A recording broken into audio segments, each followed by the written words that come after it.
संजय जैन जबलपुर से पूछते हैं, मैं भी आराध्य गोबर के चरणों में बारंबार नमोस्तु। महाराज जी, हम लोग अदालतों में जाते हैं और हमें वहां गीता की कसम खिलाई जाती है। परिवार में, समाज में जिनवाणी माँ और भगवान की कसम खाई जाती है। तो क्या कसम खाना हमारे जैन धर्म के अनुसार उचित है या अनुचित? कसम खाना और कसम देना, स्वयं जब कसम एक सौगंध का भी कंसेप्ट है। जब स्वयं सौगंध खाना पड़ती है तो अपने प्रिय की सौगंध नहीं खाई जाती, अनिष्ट की सौगंध खाई जाती।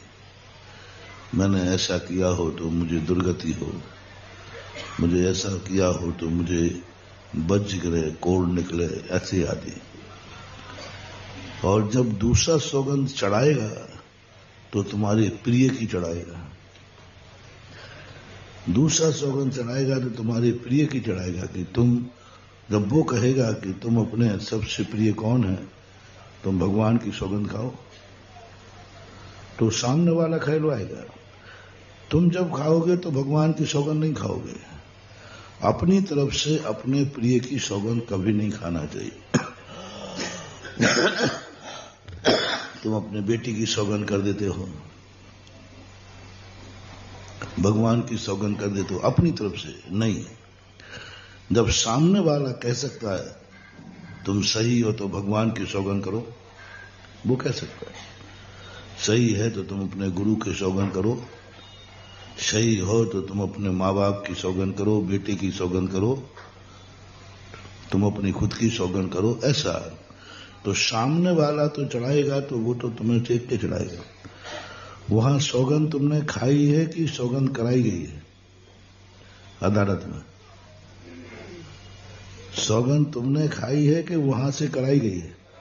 कराई गई है तो वो तो तुम्हारे प्रिय की सौगंध खाएंगे। तुम्हें सबसे प्रिय गीता है, तुम्हें सबसे प्रिय जिनवाणी है, तो वो तो कराएंगे। ये तो सिद्धांत है। सामने वाले से जब सौगंध कराना हो तो देखो उसका सबसे प्रिय कौन है, जिसकी सौगंध करने में उसका दिल दहल जाए, उल्टी सौगंध कराई जाती है। तो ये तो है, लेकिन अब करना पड़ती है तो अब तुम उसी के लिए तो कराया गया। मैं सत्य बोलूंगा, सत्य के अलावा कुछ नहीं बोलूंगा। अब है तो जो है तो है, खाई है तो सत्य बोलो। नहीं तो फिर अंदर से अंटी बांध करके खा लो। और क्या है,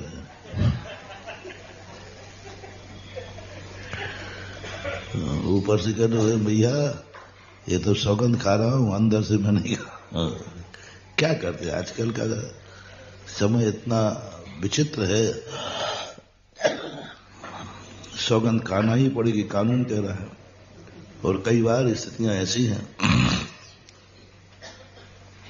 सत्य बोलना भी विपरीत दिखता है, सत्य बोलना भी अनुकूल दिखता है। तो अब इन परिस्थितियों पर थोड़ा सावधान ही रखना ज्यादा श्रेष्ठ। अंशुल जैन